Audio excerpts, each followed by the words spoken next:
When talking about real-time strategy, people tend to focus on the biggest titles, but a cool little secret about the genre is that there's actually more than 3 games. Today, we're going to look at 3 diamonds in the rough, games that I think are criminally underrated and never got the respect that they deserve. We're going to talk about what they are, why I like them, and why, in the end, all 3 of them failed. For our first game, let's jump back to 2003 and look at a new studio by the name of Big Huge Games, which is just the Temu version of my name. They dropped an instant classic, Rise of Nations. The game was basically Civilization wearing RTS clothes. The tech progression goes all the way from the Ancient Age to the Information Age during the span of one game. In fact, the game was so civ-pilled that Fraxis and Big Huge Games had the same co-founder. Rise of Nations rocked. And the Thrones and Patriots expansion rocked too. So fans were waiting with bated breath for the sequel. And in 2006, it finally dropped. Rise of Nations, Rise of Legends. And the game crashed and burned. It sold 1/3 of what its predecessor did, the sequel and DLC were cancelled, and the studio would never make a full RTS, ever again. But I'm here to tell you that Rise of Legends is actually pretty dang good. The problem was Rise of Legends was not a sequel to Rise of Nations. The audience was expecting the same concept as Rise of Nations but better, similarly to how Civilization used to do their sequels. So when people bought the new game to find out that Rise of Legends was steampunk fantasy RTS, feelings ranged from confused to angry. But when you look past the what it could or would or should have been, the game itself is actually pretty cool. First off, the factions. The Vinci are a Western-styled steampunk civilization, focusing on heavy industry, mass production, and clockwork robots. The Aline are a Middle Eastern-inspired people who use magic to summon golems, salamanders, jinni, and dragons. And the Coatl are a group of Mesoamerican-inspired fanatic devotees who are enslaved by the aliens that they worship as gods, who bless them with powerful technology to combat their foes. Talk about putting the tech in Aztec. These faction designs are so sick. I absolutely adore how wild they went with them and then just mashed them together. Why are the number of games where I fight off dragons with a battalion of tanks so limited? Also, can we take a moment to appreciate this cinematic? Not only does it still look great, but it has a ton of action for something made during 2006. It's really well done. Rise of Legends has 3 campaigns that follow the story of the Vinci Giacomo as he travels the lands, fighting alongside allies of each faction to accomplish his goals and defeat the evil Doge. No, I'm not kidding. It's a minimalistic but relatable plot. The game is not particularly story-focused because instead of having a structured set of campaign missions, it uses the world map conquest style, which used to be pretty popular but has more or less fallen out of favor. Each area has a scripted campaign mission, and once completed, gives you control of the territory, as well as resources, active abilities, and you can build on them to make improvements, unlock tech, and the like. If an enemy army invades an area where the scripted mission has already happened, a skirmish battle happens instead. But thankfully, there's a system in place to stop that from happening too often. In my entire 3 campaign playthrough, I played less than 10 skirmish missions. This style of campaign always ends up being very story light because there's no enforced play order. Unfortunately, the game does suffer as a result, particularly the characterization. But one thing that has not suffered is the controls and basic playability. I'm gonna be honest here, I'm usually an old RTS wimp. The only reason I can get through the abhorrent controls of games like StarCraft 1 is because I grew up with them. Anything else that's 20 or more years old, I almost always end up dropping because they're so clunky and frustrating. So when I came back to Rise of Legends after all these years of being spoiled by StarCraft 2, I was shocked at how well it held up. Hotkeys, production, moving and attacking, it's all so easy. With older games, I usually feel like I'm fighting against both the enemy and the controls, but Rise of Legends is so easy to pick up and play. A common test I like to do is the dropship test. I load a bunch of units into dropships or transports, and then see how clunky it is to get them all moved somewhere and deployed. One button. It just works, you just press one button. But the drop test isn't perfect. The game does have a couple annoying pathing quirks, like units trying to go over bridges somehow makes StarCraft 1 feel good in comparison. The game even has some very modern amenities. If you set your rally point to a unit, newly spawned units will automatically be added to that target's control group. And production has a pseudo-grid system where the top row of everything is bound to QWERTY. They were seriously ahead of their time with this stuff. It really doubles down on the game's main strength, the interesting and different factions. Each has some unique mechanics, but it's very easy to pick them up and give them a whirl because the controls are so good. And if you're looking for a challenge, the hardest difficulty, just called Tough, is aptly named. The lower difficulties are significantly more accessible, but Tough legitimately crushed me a few times. Though part of that is because the World Conquest style of campaign design often front-loads a lot of the difficulty. Each campaign has a dramatic dip in pain after you unlock a couple units. Each campaign does a pretty good job at not overstaying their welcome. They're about 13 scripted missions long if you conquer everything, and 8 to 10 if you're more lax. It's a nice balance where you enter, learn about the new faction, start unlocking some things, build up your strategy, and then around the time that it starts to get old, you're already at the final missions. That being said, I will repeat that the characterization is bad. I finished replaying this game today, and I don't remember 70% of the characters' names. I don't even think the Doge has a name. If he does, I sure don't remember it. Overall, Rise of Legends is a game that has a lot of potential, and unfortunately, the confusion caused by not clearly separating itself from the prequel means it never found the right audience. Which is a shame. The DLC and sequel they had planned may very well have fixed a lot of the core problems and added more crazy factions into the mix, but we'll never know. Rise of Nations is such a neglected game that it is now considered abandonware. You can't legitimately get it anywhere. But technically Microsoft owns the rights to the game, so hey buddies, do you want to slap this bad boy on Steam and GOG? That'd be pretty sweet.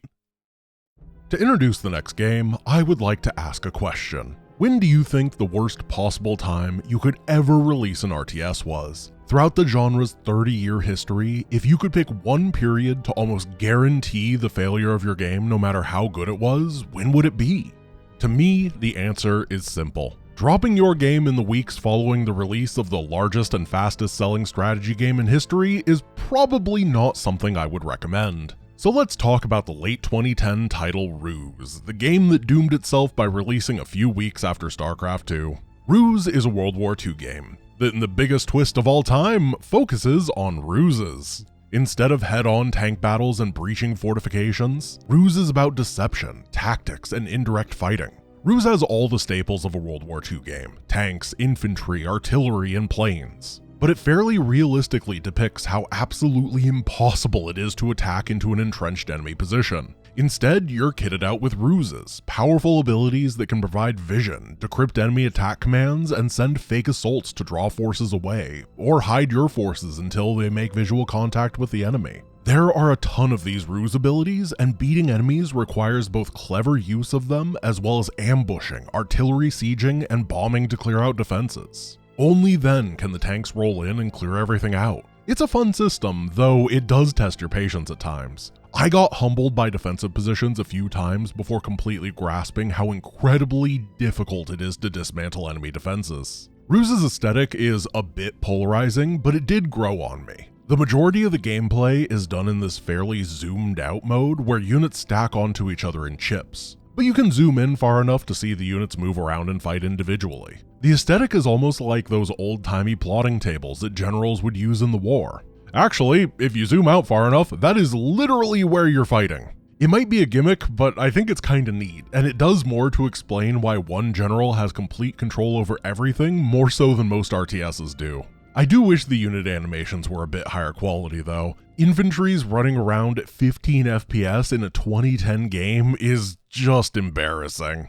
Games that came out a decade earlier have better animations than this. But Ruse's biggest crime is having bad intro missions. It is very easy to play an hour of this game and have no idea that there's any base building. It takes a ridiculously long time and handholds you through a ton of tutorialization at the beginning, a lot of it being tell not show kind of stuff that could have been condensed and gotten you into the actual gameplay much quicker. And there's a few bizarre decisions, such as twisting your camera around all the time and then not resetting it for cutscenes, and then talking about cardinal directions without giving you an on-screen compass. Like, thanks for telling me that they're hitting from the northwest, but which way is that? But overall, these things are fairly minor. They're mostly impediments that might put people off for the first hour or so, But once you break through that barrier, the game is a lot of fun, and whenever the missions sit back and let you do whatever you want, they're phenomenal.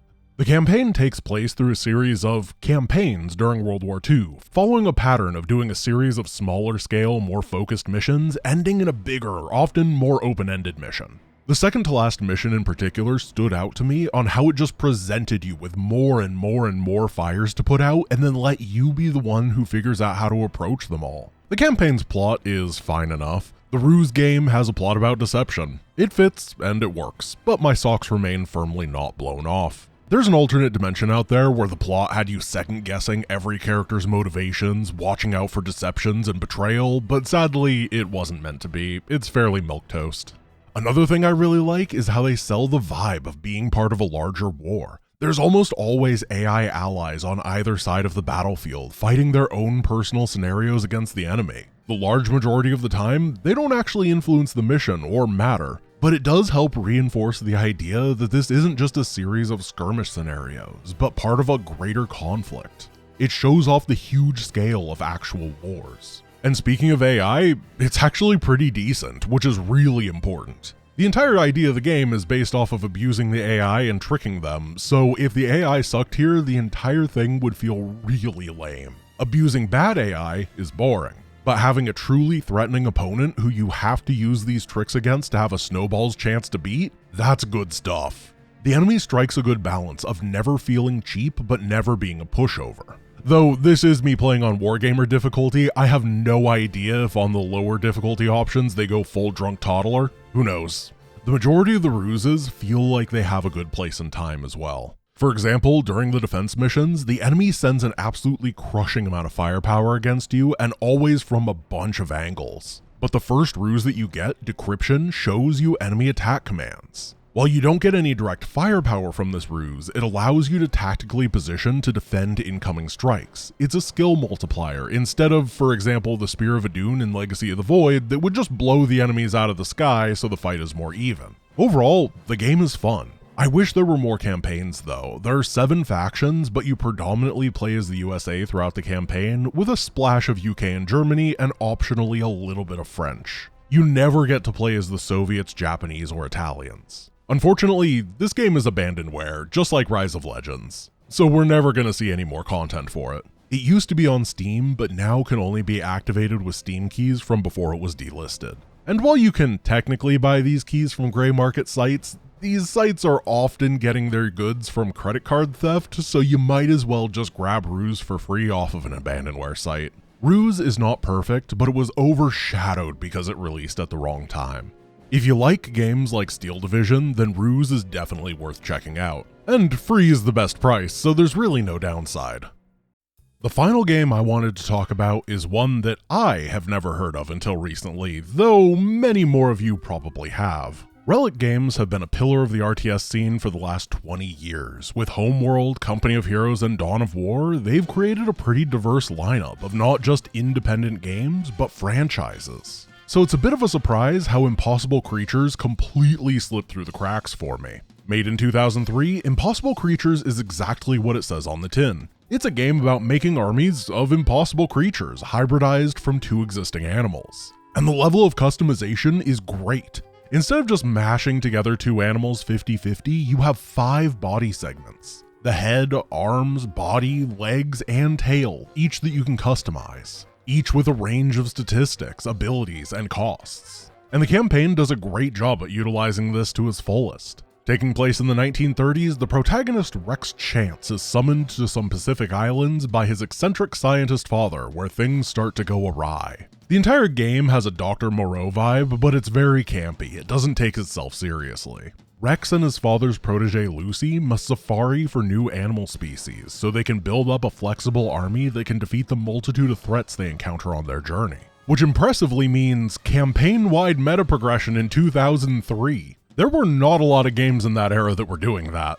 And the entire idea of collecting more and more new animals and building units with them is significantly better meta progression than even a lot of modern RTS, so take notes, developers. Now, Impossible Creatures, of course, isn't perfect. Almost all of the game's issues arise not from the creatures themselves, but from the rest of the game that isn't them. First off, the hero units are both incredibly obnoxious to use. They're very tanky, but the game wants you to utilize both on the front line of combat, and neither have any sort of auto attack. Rex has a high damage shot that can be used occasionally, and Lucy some anti-building saboteuring, but both find themselves running into the front of the fight and potentially getting killed, which is an instant game over. Most of the time, it's not a big problem, but it does suck when it happens. The other issue, in the campaign specifically, is towers. There are just too freaking many towers. Figuring out what the enemy creatures are and designing your own to beat them is super fun. But the towers are just towers. They're not nearly as interesting to fight, but there are so many of them that you're going to spend a lot of your time doing so. They aren't oppressive by any means, but it is annoying. The final thing I don't like is the writing. I know they were going for a 1930s aesthetic, but some of it could have been left in the past. I'll get started on the repairs. In the meantime, you watch my back. My favorite job. Excuse me? Nothing.